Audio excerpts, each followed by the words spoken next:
I watched a white officer assassinate a black man, and I know that tore your heart out. So begins the series entitled Fight the Power, How Hip-Hop Changed the World, which just began running on PBS. I feel so blue, and I feel hard. 2020, and the Black Lives Matter protests wouldn't have happened if it wasn't for hip-hop. Authored by Public Enemy's Chuck D, who labeled hip-hop as the Black CNN for bringing the stories of the street to the mainstream, according to the website. It includes personal testimony from MCs, DJs, graffiti artists, filmmakers, politicians, and others who are credited with creating and shaping the direction of hip-hop as it grew from an underground movement in the Bronx, according to the website, to the most popular music genre in the U.S.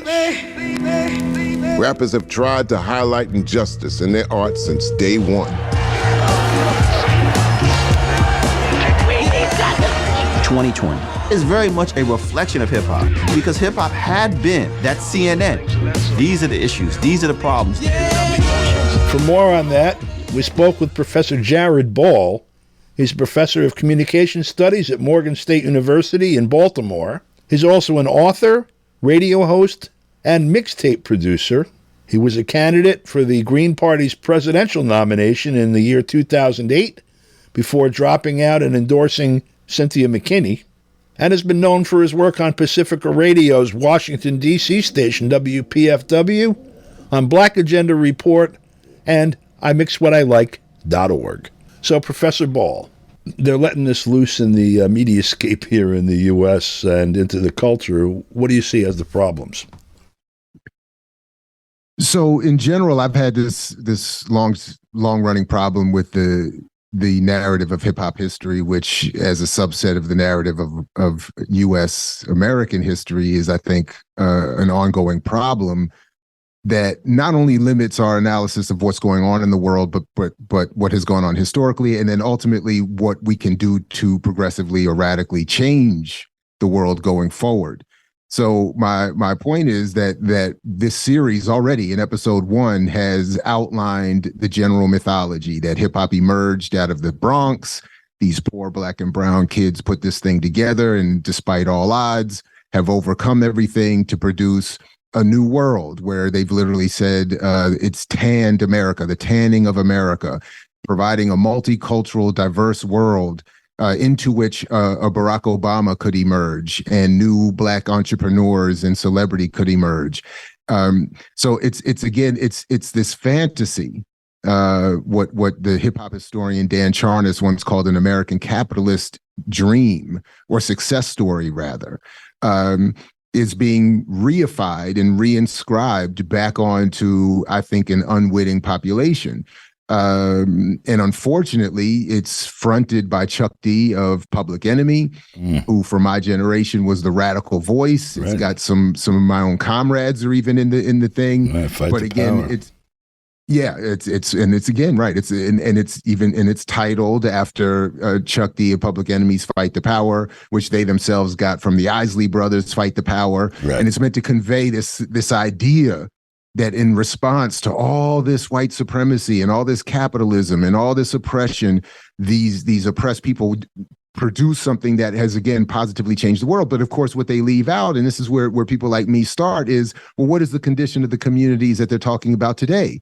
Well, the South Bronx is worse off today than it was in the early 70s. The black and brown population, by whatever I think dominant measurable, are at best doing just as poorly, if not worse. So again, whether it's wealth or income, incarceration, access to health care, on it. I mean, whatever the measurable is, black people cannot be said to have made some major advance commensurate with this mythology that suggests that again we've produced this wonderful cultural expression. We've gotten black president. So again, there's never a question of even what does it mean that Barack Obama is, by this narrative's claim, the result of the emergence of hip hop, where for some of us that would be seen as a negative and a sort of neo-colonial response to a colonial situation.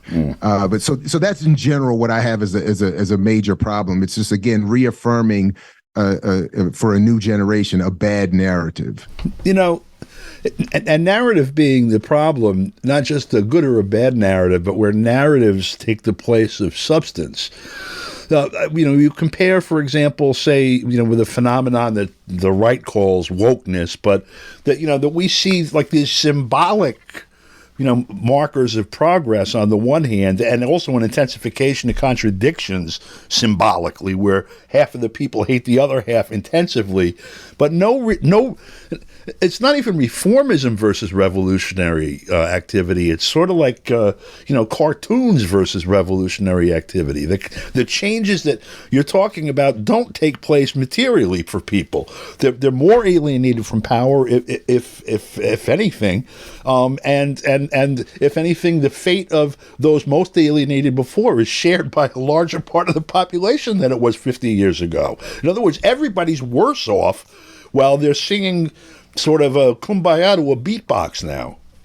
That's it. I mean, you said it perfectly, and this is the crux of my issue. So even as a series like this one makes reference to the history of Black Power, they leave out that key reference, that key statement from one of its most popular exponents, Kwame Ture, who said Black visibility is not Black power. And this is exactly what he was warning against. And so yes, as we've seen more celebrity, more popularity, the media system with its technology and its organization and consolidation able to more deeply penetrate and with a greater pervasiveness and a greater degree of control than ever before, versions of the world that they want to disseminate, into a population that is itself, as you mentioned, materially worse off and worsening. Black wealth is headed to zero by 2053, as reports say. So, even as all this is happening, we're getting this presentation again from the leading radical voice of my generation saying that hip hop, that this is a 50th anniversary and a sort of a culminating moment of, again, a success story. And to Charnas's point, although I don't think he meant it this way, it is an American capitalist success story. It has successfully colonized and appropriated and commodified a potentially radical cultural expression, and as Fanon said, turned it against the very population that produced it, and using it now to symbolically represent what has not accompanied materially. And it's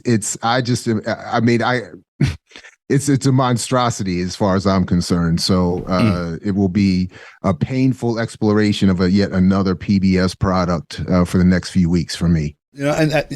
Looking at the history of the development of hip hop and almost any other art form or cultural activity, in this kind of a society, the things that have mass appeal are, first of all, the things that reach the masses, and the means of mass communication are owned by, in fact, the class enemy. They are not going to deliver a revolutionary message that shows you how to take away their power, but rather they're going to deliver things to you that is going to buttress their power. And so these things are turned, like you say, like Fanon says, into weapons against the very people that they come from.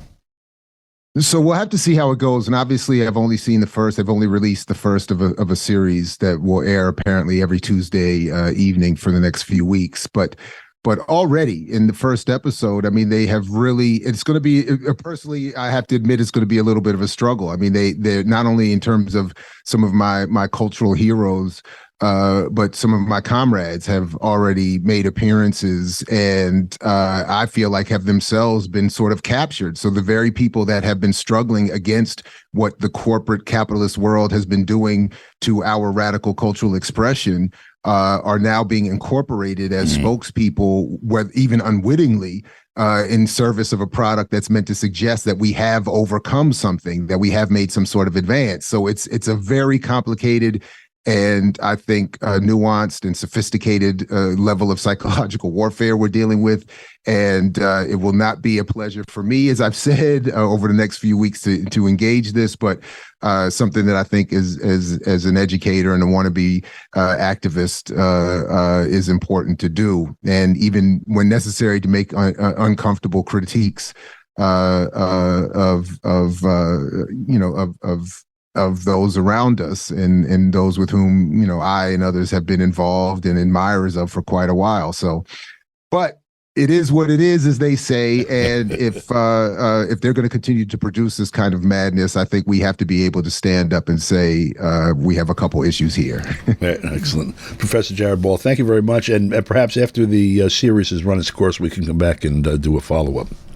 Anytime. Thank you very much. For KPFK, I'm Don DeBar. Fight the power! Fight the power! Fight the power!